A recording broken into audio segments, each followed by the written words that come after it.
Acteur important de la réforme du système de santé au Québec sous Robert Bourassa, Claude Forget est aussi l'instigateur de la venue de Claude Ryan à la tête du Parti libéral à l'aube de la période référendaire de 1980.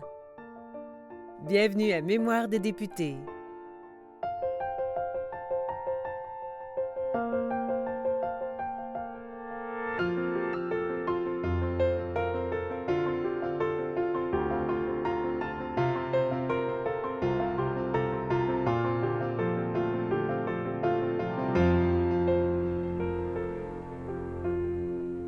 Bonjour, M. Forget.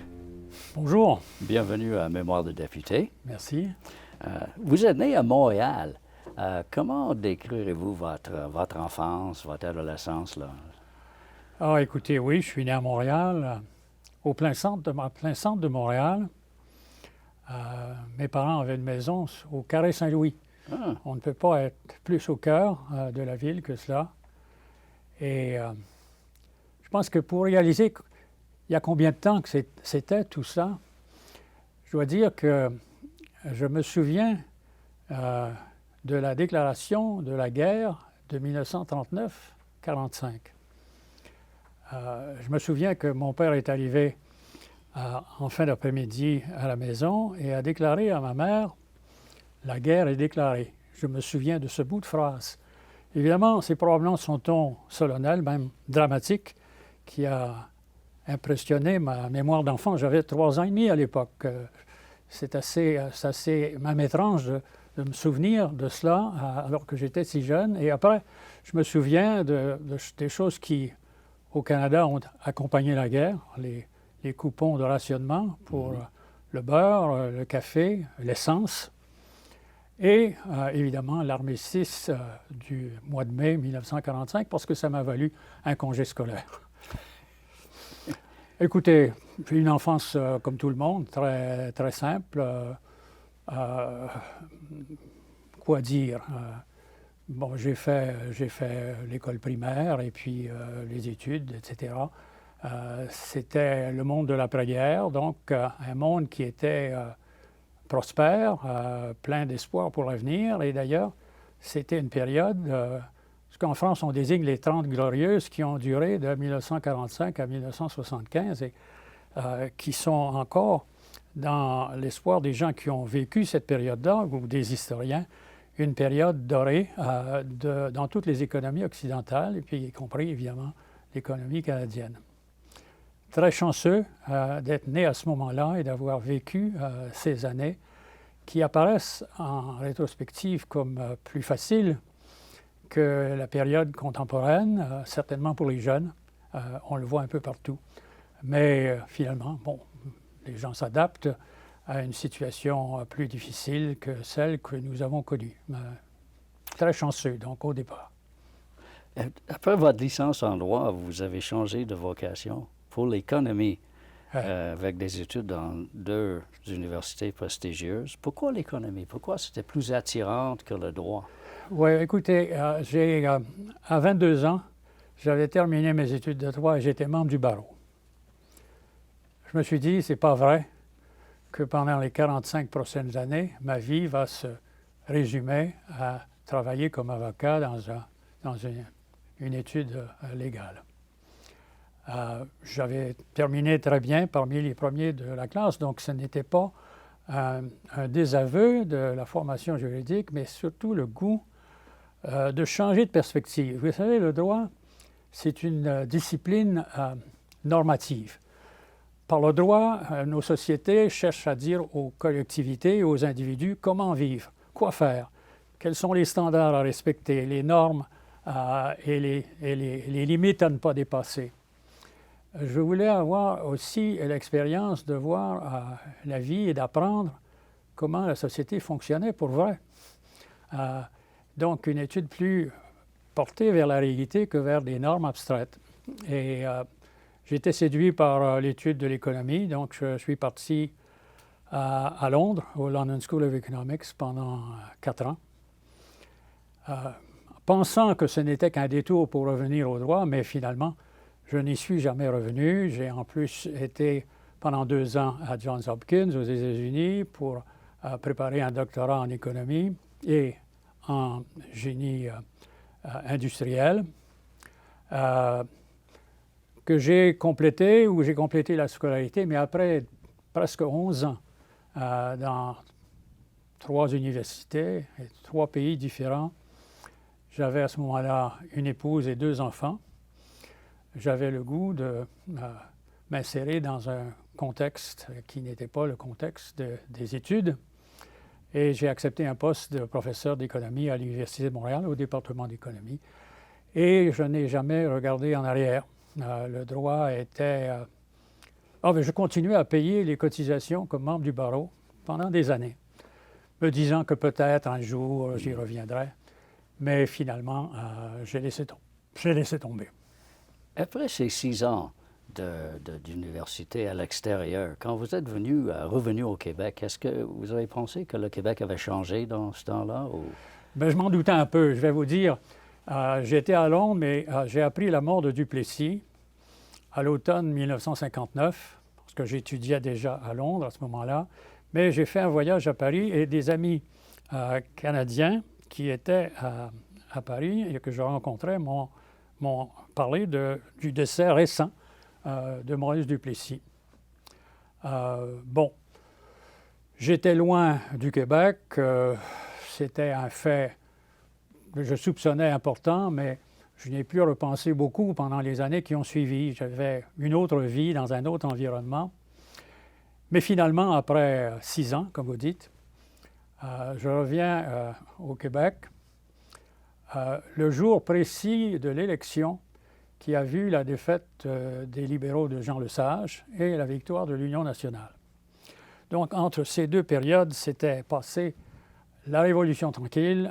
Le Québec était changé, physiquement, pas tellement, mais certainement au niveau de la vie politique, des idées qui circulaient. C'était un autre pays que celui que j'avais quitté. Et vous avez parlé de votre temps comme professeur, mais vous avez toutes sortes d'emplois très intéressants. Mettons, professeur en sciences politiques, consultant, entre autres pour une commission royale d'enquête, un comité de sous-ministre provincial pour réforme des lois d'impôts, sous-ministre adjoint au ministère des Affaires sociales, président de la Ligue des droits de l'homme. Avec toutes ces choses intéressantes, qu'est-ce que vous a fait faire pour laisser tout ça pour devenir politicien? Bien, écoutez, en revenant donc au Québec avec ce poste de professeur à l'Université de Montréal, j'avais fait le projet de faire ma thèse de doctorat tout en étant professeur à l'université. Mais presque immédiatement, j'ai été pris dans le tourbillon des demandes de consultation, et en particulier auprès de la commission Castonguay-Neveu, qui, à partir de 1967, je crois, avait le mandat d'étudier la mise en application pour le Québec de l'assurance maladie. J'ai été consultant très intimement mêlé au travail de cette commission d'enquête. J'y passais un bon bout de temps. Le travail de la commission Castonguay, c'était comme une étude de post-gradué dans les politiques sociales, les politiques de sécurité du revenu et la gestion et l'organisation d'un système de santé. Toute une équipe a été regroupée pour faire cette recherche et ça a été vraiment quelque chose d'emballant puisque nous avions accès à toute l'information disponible dans le monde occidental, des expériences qui se déroulaient en Europe, notamment en Suède, en Allemagne, avec des experts étrangers et surtout la collaboration active de l'ancien président du département de santé publique de Harvard, qui est devenu même membre de notre équipe. Pendant 3 ans, nous avons discuté toutes ces politiques sociales. Nous avons fait une éducation commune, partagée avec... et c'était cette même équipe, ou un grand nombre des membres de cette équipe de la commission, qui a été transvasée, si vous voulez, avec la fin de la commission. Claude Castonguay est devenu ministre des Affaires sociales, un nouveau ministère, dont on pourra reparler plus tard, et a amené pratiquement toute son équipe de recherche de la Commission pour mettre en application les recommandations que nous avions tous élaborées ensemble. C'était assez emballant pour me faire abandonner mon poste d'enseignant après 5 ans. Là. Et parce que le défi pour quelqu'un qui est un consultant de faire des recommandations qui souvent restent sur les tablettes, mais le défi de les mettre en application, d'en faire une réalité vécue, était trop tentante. Si un jour vous refusez cette possibilité-là, vous n'osez plus donner de conseils à qui que ce soit, n'est-ce pas? Et alors, c'est comme ça que j'ai fait ce virage qui m'a amené non seulement à ce poste de sous-ministre responsable des finances, du financement du régime. Ça aussi, nous pourrions en parler assez longuement parce qu'il y a beaucoup d'enseignements à en tirer. Et après le départ, la décision de Castonguay de ne pas chercher un deuxième mandat, de retourner à son cabinet d'actuaire, le premier ministre m'a approché pour prendre sa succession, me présenter en politique et devenir ministre des Affaires sociales pendant quelques autres années. Vous étiez élu dans le comté de Saint-Laurent en 1973 et puis nommé tout de suite ministre des Affaires sociales. Et à ce moment-là, vous avez des responsabilités, pas juste pour les affaires sociales, mais pour la santé aussi. Ouais. Et vous étiez responsable pour plus de la moitié du budget du Québec. Ouais. Un néophyte en politique, mais pas un néophyte dans la chose, si j'ai bien compris votre cheminement que vous venez de parler. Alors, vous n'étiez pas vraiment désarmé devant le défi d'être ministre. Non, vous avez raison. Écoutez, il y avait 6 ans de préparation. Et je me souviens à l'époque d'avoir dit à des amis, à des proches, que pendant ces 6 années, 3 ans comme conseiller économique et financier pour la commission d'enquête Castonguay, 3 ans comme sous-ministre responsable du financement du régime, à chaque jour, pendant ces 6 années, j'apprenais quelque chose de nouveau. Donc, je suis arrivé à ce ministère qu'on appelait le ministère des Affaires sociales, qui n'a pas survécu longtemps après mon départ, mais qui regroupait les services de santé, les services sociaux, la sécurité du revenu, l'Office des professions et tous les organismes affiliés, que ce soit la Régie de l'assurance maladie, la Régie des rentes, l'Office des professions et d'autres qui se sont ajoutés au cours, et même la Régie des rentes. Donc, tous ces gens-là se rapportaient à moi. J'étais le ministre de tutelle de tout ça. Mais comme cette préparation avait duré si longtemps, et même sur le plan politique, écoutez, quand vous êtes sous-ministre, vous avez un peu une idée de l'impact de la politique et de l'importance de certains groupes organisés dans la société sur l'action politique, que vous êtes un peu, quand même, vous n'êtes pas surpris par ce que vous rencontrez dans la politique. Donc, la seule difficulté, si vous voulez, je me souviens de la première rencontre du Conseil des ministres auquel j'ai assisté.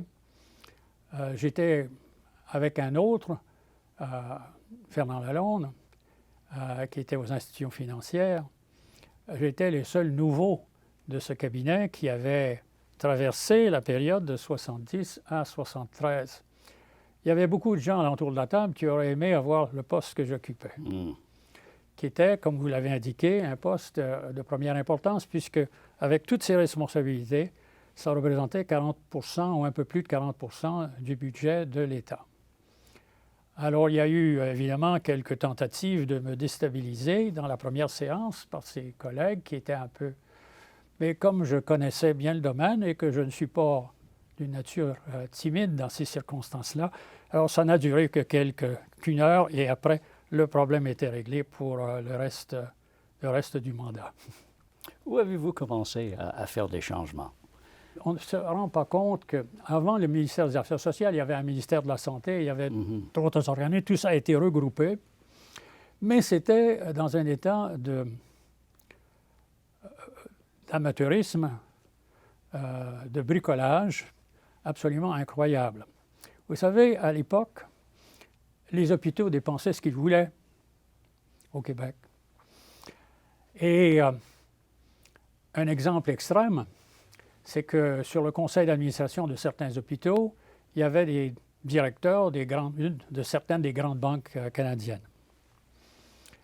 Et alors, un des hôpitaux du Québec avait d'excellentes relations avec une de ces banques et avait financé complètement, sans demander la permission à qui que ce soit, une aile nouvelle, à un coût de, à l'époque, 7 millions de dollars. Mais les prix de cette période, il faut les multiplier par 10 pour avoir ce qu'on aurait aujourd'hui, 70 millions, mais peut-être davantage. Et alors, une fois les travaux terminés, ils invitent le ministre de la Santé de l'époque, c'était avant mon temps, à venir présider, couper le ruban, etc. Et lui dit, écoutez, nous avons une dette à court terme auprès de la banque pour la construction de cet hôpital, pour laquelle ils n'avaient jamais demandé la permission ou l'aide financière du gouvernement, mais ils s'attendaient, comme c'était la pratique à l'époque, que le gouvernement accepterait ce qu'il a fait, de financer cette construction, a posteriori, une fois que tout était terminé. Mais c'était comme ça pour les frais de fonctionnement. Et ce que les fonctionnaires du ministère de la Santé faisaient, ils n'approuvaient pas de budget. Ils faisaient simplement une vérification après coup, parfois 2 ou 3 ans après la fin d'une année, pour vérifier quelles étaient les dépenses, on disait admissibles ou non admissibles. C'était un concept qui n'avait rien à voir avec un budget, mais surtout avec l'entente fédérale avec Ottawa pour le partage des frais. Par exemple, les lits consacrés aux soins pour la tuberculose n'étaient pas admissibles parce que la tuberculose était déjà assumée avant l'entente fédérale provinciale sur l'hospitalisation par les provinces. Les frais des ailes psychiatriques également étaient non admissibles. Bon, c'est 2 exemples parmi d'autres, mais c'était une vérification a posteriori, c'était un travail de comptable, ce n'était pas un travail de gestionnaire, et donc, on ne pouvait pas continuer. Le gouvernement avait assumé les dettes des hôpitaux pour leur construction, leur amélioration, leur agrandissement. Personne au ministère de la Santé, avant le ministère des Affaires sociales, ne savait même le total de ces garanties. Et ça se montait, à chiffre de l'époque, à quelques centaines de millions. Ce serait des milliards aujourd'hui. Alors, évidemment, j'ai pris en main une situation qui était catastrophique.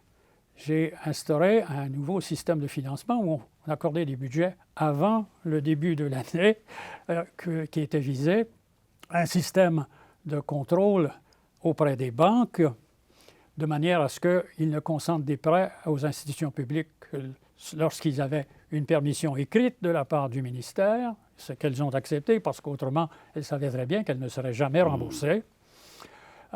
Et nous avons évidemment exercé un contrôle. Les opérations d'une journée, ça n'existait pas. Et on regardait les durées de séjour, on faisait pression là-dessus et on essayait, et avec succès, de produire une situation qui graduellement commençait à ressembler à ce que l'on connaît maintenant avec des services ambulatoires beaucoup plus développés, etc. Donc, c'était une transformation majeure. Il y a eu aussi une autre transformation majeure, c'est que la plupart de ces hôpitaux, à l'époque, avaient été fondés par des religieuses, par des communautés religieuses de femmes. Ces femmes étaient logées et nourries, mais elles n'étaient pas payées. Mais elles vieillissaient malgré tout, et le recrutement se faisait de plus en plus difficile. J'ai donc, sur une période de 1 an et demi ou 2 ans, très tranquillement, assumé par des corporations publiques, conformes à la loi, un transfert de la propriété de ces institutions des religieuses. Et il s'agit de trentaines, quarantaines, cinquantaines d'hôpitaux à travers le Québec, et avec un arrangement financier qui faisait en sorte que ces religieuses, qui n'avaient pas été payées, qui n'avaient donc aucune économie, en dépit de ce que racontait sur la richesse de certaines communautés, mais c'était un peu de folklore et ce n'était pas nécessairement vrai pour toutes, loin de là, une façon de les compenser leur était acceptable à elles et qui faisait en sorte qu'on ne demandait pas aux contribuables de payer une deuxième fois pour les hôpitaux qu'ils avaient aidé à construire par leurs dons au cours des années. Les CLSC existaient déjà depuis 2 ans quand vous êtes devenu ministre. Savez-vous pourquoi, ou avez-vous des idées pourquoi les CLSC n'ont jamais réussi à être la porte d'entrée dans le système médical qu'on pensait qu'il serait? Écoutez, je crois que l'idée originale était justement que les CLSC soient un endroit où les médecins viendraient pratiquer et où il y aurait des services de santé avec toute la panoplie des effectifs, y compris les médecins. Cependant, le syndicat professionnel des omnipraticiens, pendant toutes ces années-là, a fait la guerre au CLSC. Il voulait absolument contrôler tout ce qui se faisait dans les CLSC, les conditions de travail. Or, vous aviez là une structure nouvelle qui appelait à l'innovation, à l'expérimentation, avec les médecins qui étaient souvent consentants sur un plan personnel, mais qui se trouvaient dans un contexte syndical, vraiment syndical, le plus mauvais possible comportement d'un syndicat, c'était plutôt comme une guilde médiévale qui voulait tout contrôler, qui voulait que s'il y avait de l'innovation, c'était l'innovation qu'elles auraient sanctionnée, approuvée d'avance et uniformisée. Ce n'était pas du tout l'esprit dans lequel ces organismes, les CLSC, avaient été conçus par la commission Castonguay, par les premiers efforts d'implantation. Et ça a été une difficulté. Donc, ceux qui ont dominé souvent les premiers CLSC, c'était des travailleurs sociaux, des animateurs sociaux, dont l'objectif n'était pas tellement de donner des services personnalisés à des gens en difficulté, personnes âgées ou l'enfance difficile dans certains adolescents, etc., mais de faire l'animation sociale, d'animer des groupements de locataires pour faire la lutte aux propriétaires, etc. C'était l'action politique qu'il préférait parce que c'était l'atmosphère intellectuelle dans laquelle baignaient les gens qui avaient ce type de formation. Soit cela, joint à la guerre que faisait la FMOQ à la participation médicale dans les CLSC, a fait en sorte qu'ils n'ont pas livré les promesses qui avaient été conçues pour eux. À l'époque, malgré tout, ceci étant dit, il faut être juste, avec les années, les CLSC sont devenus une composante très importante des services de santé. Le suivi post-opératoire en dehors des hôpitaux, puisqu'on donne les congés très rapidement, ils le font de façon admirable. Et avec la création de groupes de médecine familiale qui sont parfois associés au CLSC, on a repris, dans un certain nombre de cas, la mission originale, qui était celle d'un éventail large de soins de première ligne. Au début de 1976, vous vouliez faire ce que vous appelez un nettoyage en règle dans le domaine, et vous avez dit que l'objectif de l'assurance maladie n'est pas de financer des entreprises industrielles à but lucratif. Ouais. Qui visez-vous, là? Alors, évidemment, nous avions, à travers l'assurance, la régie d'assurance maladie, un profil intéressant sur l'utilisation des actes médicaux par les médecins. C'est une étude que l'on effectuait à l'aide de médecins chevronnés, Dr Martin Laberge, un chirurgien de Québec qui dirigeait une équipe qui scrutait comment se développait la pratique médicale alors qu'il n'y avait plus de mauvaises créances, n'est-ce pas? L'État payait tout, il s'agissait de produire une réclamation. Certains médecins cédaient à cette tentation pour organiser des cabinets avec des infirmières, certaines auxiliaires, et avec un grand nombre de petits cubicules pour recevoir les patients, où les infirmières faisaient la prise de cas, l'historique de cas, etc., certaines mesures, le poids, la pression, etc. Et le médecin allait d'un d'un petit cubicule à l'autre pour voir le patient pendant 3 ou 4 minutes et faire sa facturation. Cela générait, à journée longue et après la semaine, des facturations de plusieurs centaines de milliers de dollars par année. Et on se trouve là dans les années 70, ce n'est pas les tarifs d'aujourd'hui. Donc il y avait certaines tentations de pratiquer la médecine non pas pour soigner les gens, leur donner le temps nécessaire, mais pour en faire un business. Merci beaucoup, M. Forget. Un grand plaisir.